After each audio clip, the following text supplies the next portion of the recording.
Guys, good morning. Dinalaw ko lang tong taniman ko dito sa likod ng bahay. Magubat na. Malago na ang mga damo kasi nag-uulan ngayon. Ayan. Aking guyabano medyo mataas na. Ayan. Guyabano. Yung aking kalamansi.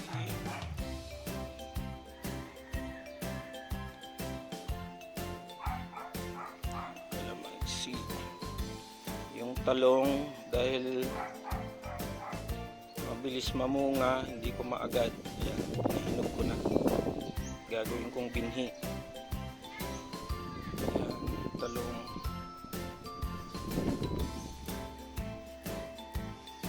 Daming binhiin.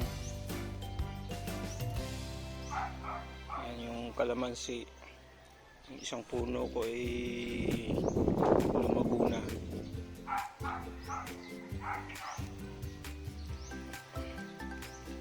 Yung aking okra ay marami na rin akong binhini yan.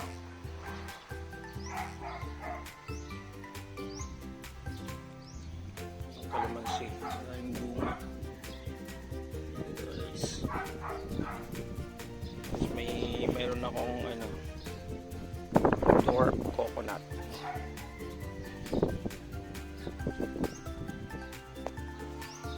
Isa pang dwarf coconut. 3 puno yung dwarf coconut ko. Isa lang dun sa malayo. Kalamansi. Tapos mayroon akong lemon. Yan. May isa akong puno ng lemon na namunga na siya. Yan. Sa sobrang laki ng bunga, tinukuran ko na kasi nalalay na lumaylay yung sanga. So kaya tinukuran ko na. Yan, malaki na.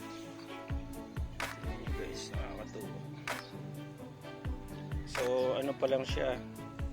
Tinanim ko siya nung I think month of June, July, August, September, October na ngayon. So parang 4 months.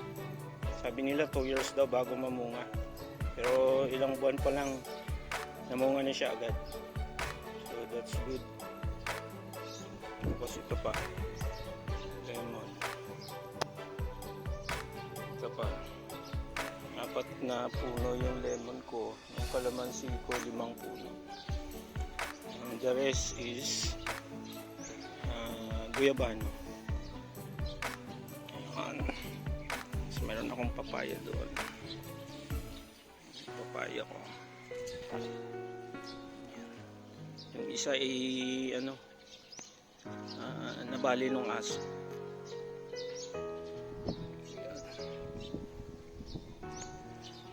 Mayroon akong kakawati. Sa amin ang tawag dito Madre de Cacao.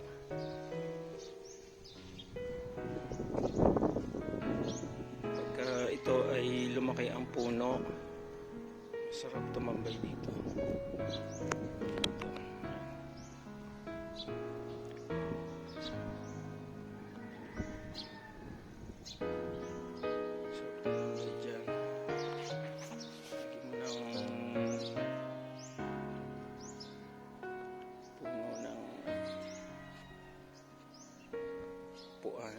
Bago may lamesa ka paikot.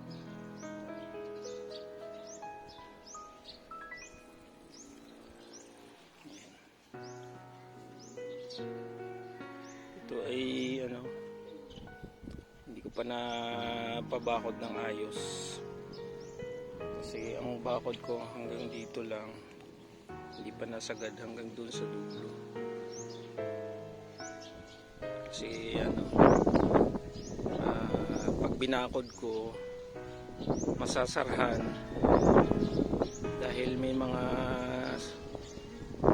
bahay dyan sa looban, may mga sasakyan sila, so nakakahiya naman na bakurin agad, hindi sila makakadaan. So inantay ko pa na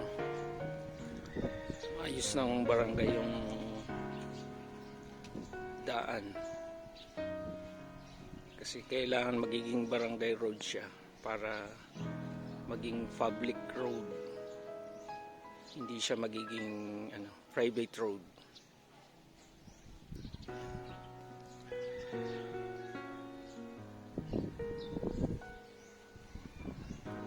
So guys,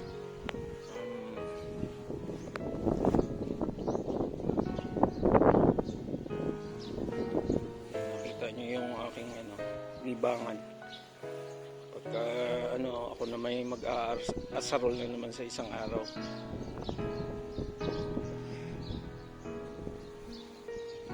Okay guys, see you soon. Stay safe. God bless.